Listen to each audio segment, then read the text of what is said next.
Hello students, welcome back to the site of Resonance. Today we will going to start a very new chapter, that is fluid mechanics or fluid. So actually we will going to deal with fluid mechanics. So in fluid mechanics,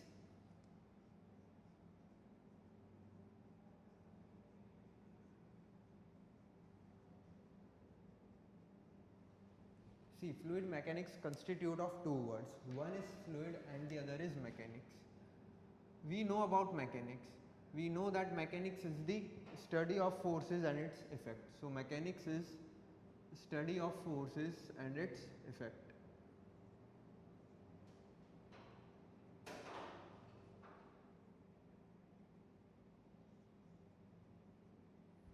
And what is fluid? From our junior level we know that fluid is any substance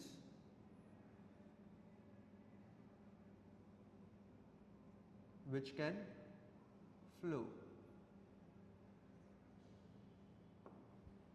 So we will going to study the force and its effect on fluids. We will going to study the effects of force and force on fluid. This will going to be in fluid mechanics. Again we know that mechanics is bifurcated into two parts. One is statics and the other is dynamics. Okay, so in statics what we will going to have? We will going to have fluid at rest. We will going to have fluid at rest. And in dynamics the fluid will be in motion. Fluid will be in motion.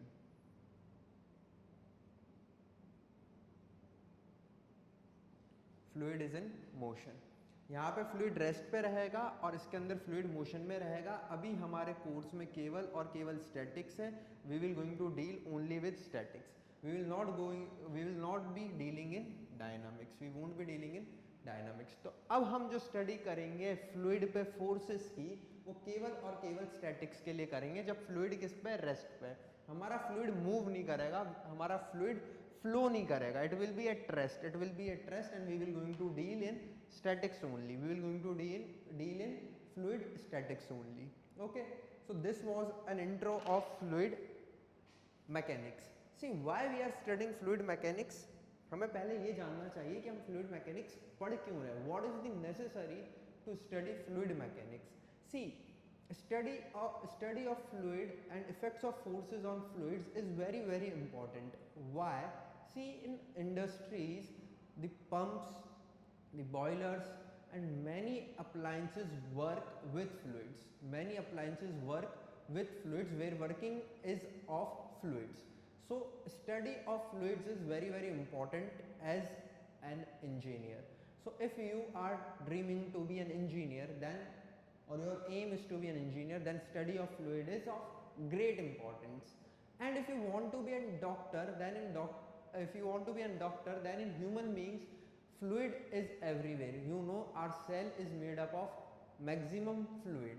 We know that the blood in our veins, it is a fluid. We are surrounded in fluid right now. We are submerged in a fluid because in our atmosphere there is air and air is a fluid. What we respire is also a fluid. So if you want to be a doctor, then also a study of fluid mechanics is very important. And if you want to be an engineer, then also study of fluid mechanics is of great importance. So this is the practical application of fluid mechanics. हम जो सांस ले रहे हैं हवा, वो भी fluid है और हमारी नसों में बहने वाला खून भी फ्लूइड है. We are completely submerged in a fluid right now. इतना इम्पॉर्टेंट है फ्लूइड हमारे लिए, हमारी लाइफ के सर्वाइवल के लिए. सो उसकी स्टडी करना भी उतना ही इम्पॉर्टेंट है. Okay, so let's begin with fluid mechanics. The chapter name is fluid only. The chapter name is, as per our class, it is fluid, but we should know what we will going to deal in fluid with. So fluid. Now the basic definition of fluid that we know is any substance which can flow. Any substance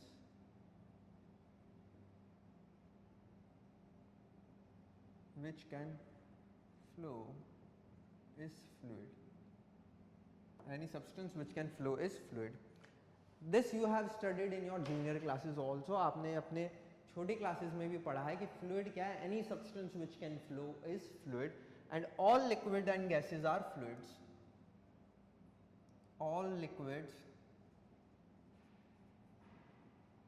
and gases are fluids. क्योंकि liquids और gas flow करते हैं तो वो क्या है, fluid है.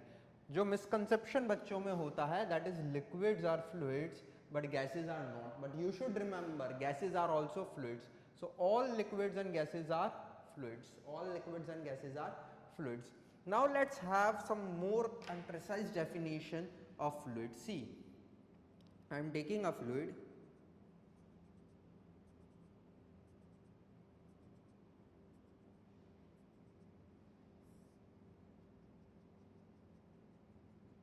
So this is a fluid which is on a surface. Now if I apply a tangential force on its free surface, I am applying a tangential force, means a force parallel to the free surface. I am applying a force parallel to the free surface. See what will going to happen. This fluid will going to deform continuously. ये fluid deform होता हुआ चला जाएगा continuously, and it will not going to resist any deformation. It will not going to resist the deformation. It will going to get deformed continuously. ये fluid continuous क्या होता जाएगा बच्चों, deform होता जाएगा. ये fluid continuous क्या होता जाएगा, ऐसे deform होता जाएगा.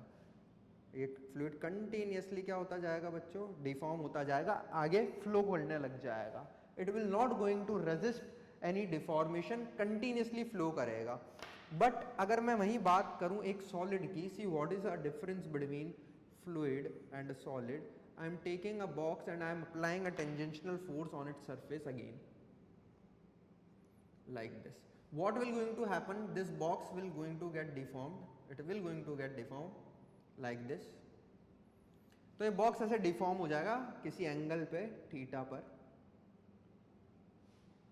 But after certain deformation it will going to resist this deformation. ये रेजिस्ट करेगा इस डिफॉर्मेशन को. एक वैल्यू तक डिफॉर्म होएगा, उससे ज़्यादा ये डिफॉर्म नहीं होएगा.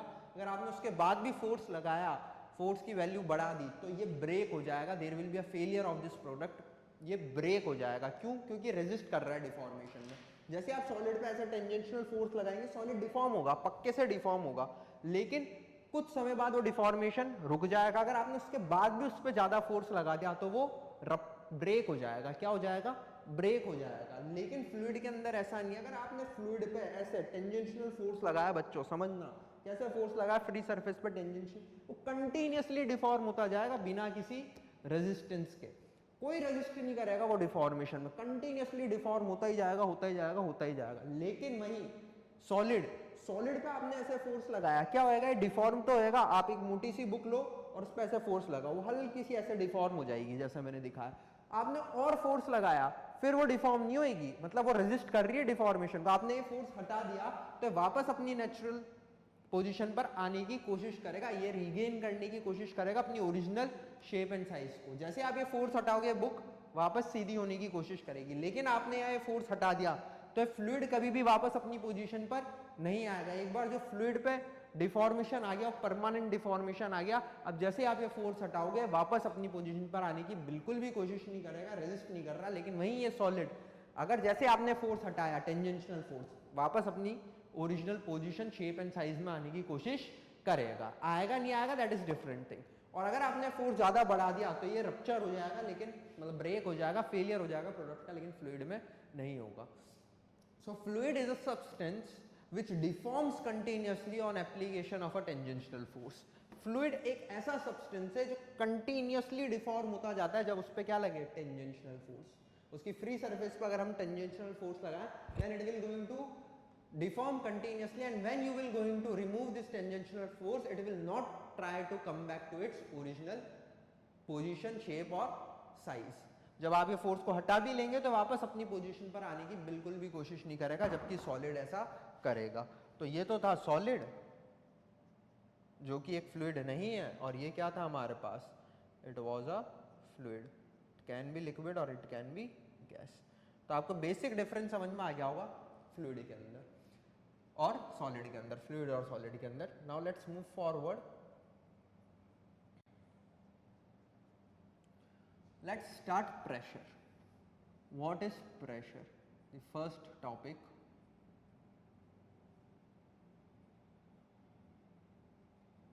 What is pressure? आप पढ़ चुके हैं अगेन जूनियर क्लासेस में. What is pressure? See pressure is perpendicular force acting on a unit area. Perpendicular force acting per unit area is known as pressure.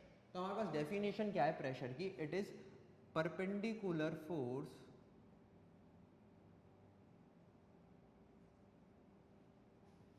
acting per unit area.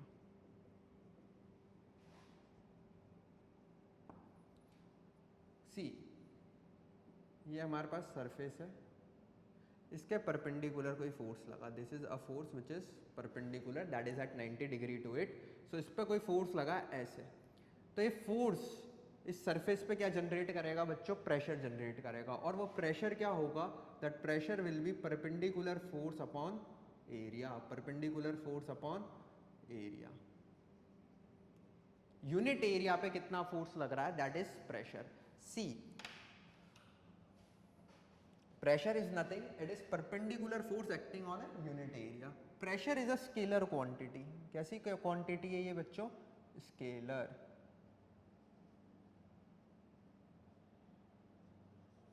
Pressure is a scalar quantity. Pressure कैसी quantity है? Scalar quantity है. अब ये जो perpendicular force होता है ना, इस परपेंडिकुलर फोर्स को ही हम थ्रस्ट भी बोलते हैं. क्या बोलते हैं? थ्रस्ट. तो मेरे पास प्रेशर की एक और डेफिनेशन आ सकती है, that pressure is thrust acting पर यूनिट एरिया. सो थ्रस्ट अपॉन एरिया. ये भी क्या है? प्रेशर. ये भी क्या है? प्रेशर ही है. सो प्रेशर क्या होता है? परपेंडिकुलर फोर्स यूनिट एरिया में जो लग रहा है वही प्रेशर जनरेट कर सकता है. बेटा परपेंडिकुलर नहीं लगेगा तो प्रेशर जनरेट नहीं करेगा. आपको मैं दिखाता हूँ. ये मेरे पास सरफेस है, अगर मैं इसके ऐसे फोर्स लगाऊं, देखना, क्या इस पाम पर कोई प्रेशर जनरेट कर सकता है? ये ऐसा टेंजेंशियल फोर्स बिल्कुल भी नहीं कर पाएगा. लेकिन वहीं अगर मैं ये फोर्स ऐसे लगा दूं पाम पर, like this, then it will going to generate pressure. then it will going to generate pressure on my palm, but if the force is applied in this direction, it will not going to generate any pressure on my palm. तो अगर मेरे पास force obliquely लगेगा, कैसे लगेगा? Obliquely किसी angle पे, तो मैं क्या करूंगा? मैं उस फोर्स के दो कंपोनेंट करूंगा. एक कंपोनेंट ये और एक कंपोनेंट ये. हम वेक्टर्स में पढ़ चुके हैं कि अगर मानो ये सरफेस है और इस पर फोर्स किसी ऐसे लग रहा है, दिस इज फोर्स, और ये किसी एंगल थीटा पे लग रहा है, तो मैं क्या करूंगा? मैं इसके दो कंपोनेंट करूंगा. एक तो परपेंडिकुलर जो कि हो जाएगा एफ साइन थीटा, और एक कंपोनेंट मेरे पास रहेगा ये, that is F cos theta. अब ये जो एफ कॉस थीटा है, इसकी वजह से कोई प्रेशर नहीं आएगा, नो प्रेशर. अभी हमने देखा टेंजेंट, और केवल इस परपेंडिकुलर की वजह से आएगा क्या? प्रेशर. इसलिए मैंने लिखा है perpendicular force upon area pressure होगा. जब भी ऑब्लिकली लगे आपको ऐसे कंपोनेंट करने, इसकी वजह से कोई प्रेशर नहीं आएगा. जो टेंजेंशियली लग रहा है और जो परपेंडिकुलर लग रहा है, 90 डिग्री पे लग रहा है, इसकी वजह से प्रेशर आएगा. तो प्रेशर होता है परपेंडिकुलर फोर्स अपॉन एरिया या फिर थ्रस्ट अपॉन एरिया. आपको फिजिकली फील भी आ रही होगी इस बात की कि अगर फोर्स ऐसे लग जाए तो कोई प्रेशर जनरेट नहीं हो रहा, लेकिन वही फोर्स ऐसे लग जाए 90 डिग्री पे तो प्रेशर जनरेट होगा. तो अगर कोई फोर्स एंगल पे लग रहा है तो मैं उसके दो कंपोनेंट कर लूंगा, कॉस थीटा और साइन थीटा. तो जो परपेंडिकुलर कंपोनेंट होगा वो प्रेशर जनरेट करेगा, टेंजेंशियल प्रेशर जनरेट नहीं करेगा. इसलिए प्रेशर होता है परपेंडिकुलर फोर्स अपॉन एरिया. क्या होता है? Perpendicular force upon area. अब आप और समझे प्रेशर की यूनिट क्या होगी. मुझे पता है फोर्स की यूनिट होती है न्यूटन और एरिया की यूनिट होती है मीटर स्क्वायर. तो फोर्स की, प्रेशर की जो यूनिट आएगी वो आएगी newton per metre square. This is the SI unit of, this is the SI unit of pressure. और इसी को बोलते हैं पास्कल. इसी को क्या बोलते हैं बच्चों? पास्कल. पीए से रिप्रेजेंट करता है. सो एसआई यूनिट जो प्रेशर की है वो है मेरे पास न्यूटन पर मीटर स्क्वायर या फिर पास्कल. जो आप बचपन में भी पढ़ चुके हैं, in your junior classes you have studied about this unit of pressure, that is pascal और Newton per metre square. Pressure होता क्या है? इट इज थ्रस्ट पर unit area and thrust means perpendicular force. So perpendicular force acting पर unit area is pressure. बच्चे ये perpendicular भूल जाते हैं और जहां वो ये भूल जाते हैं वहीं उनके क्वेश्चन गलत हो जाते हैं। तो याद रखना, force per unit area is not pressure, perpendicular force per unit area is pressure. Force per unit area is never pressure, perpendicular force per unit area is pressure. आपने देखा अगर मैं इस F को इस एरिया से डिवाइड कर देता तो वो प्रेशर नहीं होता, F sin theta divide by area pressure है, F बाय एरिया प्रेशर नहीं है। जो परपेंडिकुलर कंपोनेंट आएगा फोर्स का, जो परपेंडिकुलर फोर्स है वही प्रेशर डेवलप कर पाता है, क्योंकि टेंजेंशियल कंपोनेंट का प्रेशर जीरो हो जाता है। टेंजेंशियल कंपोनेंट का प्रेशर कितना हो जाता है बच्चों? जीरो हो जाता है। तो SI यूनिट पे हमने देखा कि SI यूनिट क्या आई प्रेशर की? वो आई न्यूटन पर मीटर स्क्वायर। वो क्या आई? न्यूटन पर मीटर स्क्वायर, और इसी को बोलते हैं पास्कल। इसी को क्या बोलते हैं? पास्कल। अब इसमें थोड़ी छोटी छोटी बातें अपन और कर लेते हैं जो आप जूनियर क्लासेस में कर चुके हो, लेकिन फिर वापस एक और बार करते हैं आपको याद दिलाने के लिए। देखो क्या बात करने वाला हूं मैं, आपको पता है।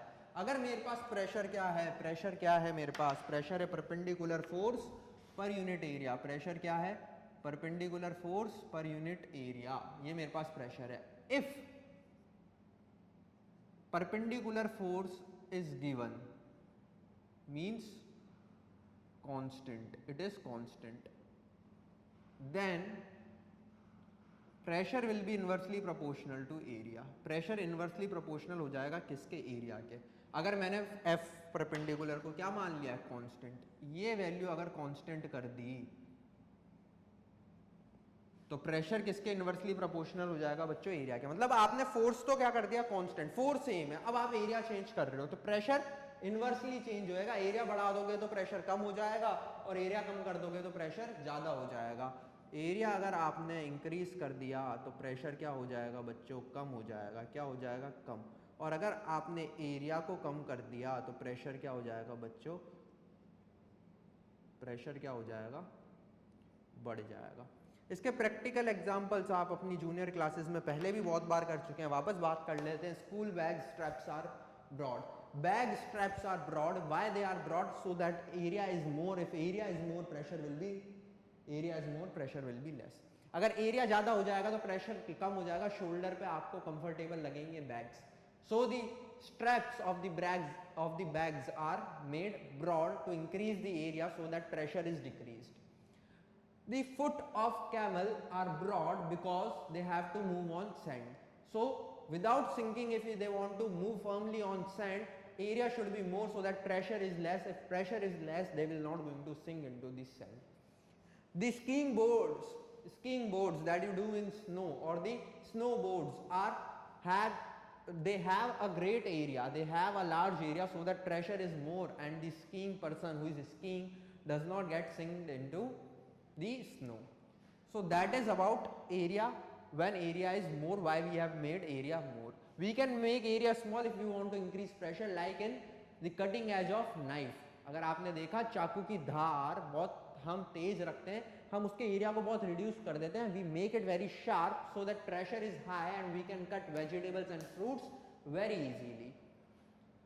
The nail has a pointed tip so that the area is very less. If area is very less, pressure will be very more and it will be get inserted into the wall easily. तो ये कुछ practical application है। Tractor tyre बहुत broad होते हैं ताकि वो mud के अंदर आसानी से मूव कर सकें, क्योंकि प्रेशर क्या हो गया? कम हो गया। तो ये आप भी सोच सकते हैं, जहाँ एरिया ज़्यादा है वहाँ प्रेशर कम है और जहाँ एरिया कम है वहाँ प्रेशर ज़्यादा है। हमें जब प्रेशर कम करना रहता है हम एरिया बढ़ा देते हैं और जब प्रेशर ज़्यादा करना रहता है हम एरिया कम कर देते हैं। अब जो क्वेश्चन यहाँ से फ्रेम हो सकते हैं छोटे छोटे, आपको यहाँ पे परपेंडिकुलर फोर्स की वैल्यू दे देगा, एरिया की वैल्यू दे देगा, प्रेशर पूछ लेगा, कर लोगे, बहुत बढ़िया कर ही लोगे, इसमें कौन सी बड़ी बात है। अगर आपको एरिया दे दिया, प्रेशर दे दिया, फोर्स पूछ लिया, कर लोगे, बिल्कुल कर लेंगे सर। और अगर आपको मतलब इन तीनों में से कोई भी दो चीज गिवन होगी और एक चीज अननोन होगी, कर लोगे, बिल्कुल कर लोगे, जूनियर क्लासेस में बहुत कर चुके हैं।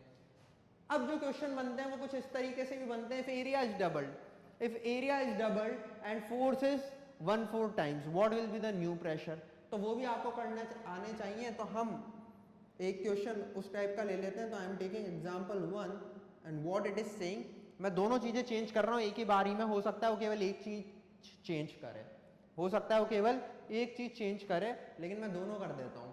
So if area is 1/4 and force is doubled, what will be the change in pressure?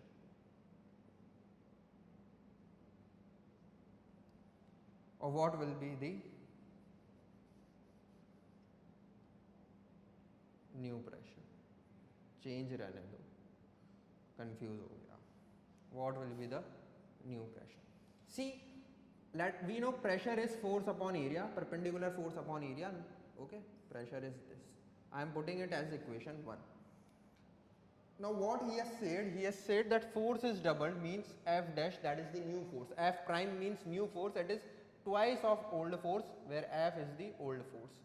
And new area is 1/4 times the purana area.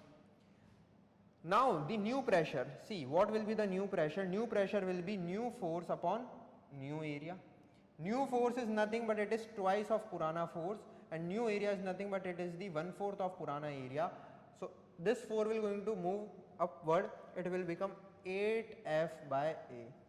And what is F by A from equation 1? It is nothing but purana pressure. So naya pressure will be 8 times of purana pressure.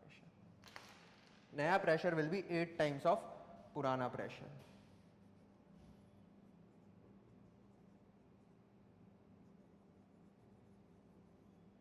This is your answer. So इस type के बहुत सारे question आ सकते हैं कि area को double कर दिया, फोर्स को 1/4 कर दिया, फोर्स को 1/4 कर दिया, एरिया को डबल कर दिया, कुछ भी आ सकता है. हो सकता है दोनों की जगह केवल एक को चेंज करे, फोर्स को उतना ही रखा, बस एरिया को हाफ कर दिया, तो कुछ नहीं, ये एफ प्राइम एफ ही रहेगा और ए प्राइम 1/2 ए हो जाएगा. वैल्यू पुट करना, वापस पुराने प्रेशर की फॉर्म में आ जाएगी और आप कर लेंगे. ये भी हम जूनियर क्लासेस में कर लेते हैं, इसलिए हम इस पर ज़्यादा डिटेल्ड में बात अब और नहीं करेंगे, इस पे ज़्यादा टाइम वेस्ट नहीं करेंगे. एक एग्जाम्पल अपन ने ले लिया है, आपको समझ में आ गया होगा. Let's move forward. ये हमने देखा प्रेशर और एरिया के अंदर. अब अगर एरिया गिवन है, एरिया कांस्टेंट है, तो pressure will be directly proportional to force. Pressure will be directly proportional to force.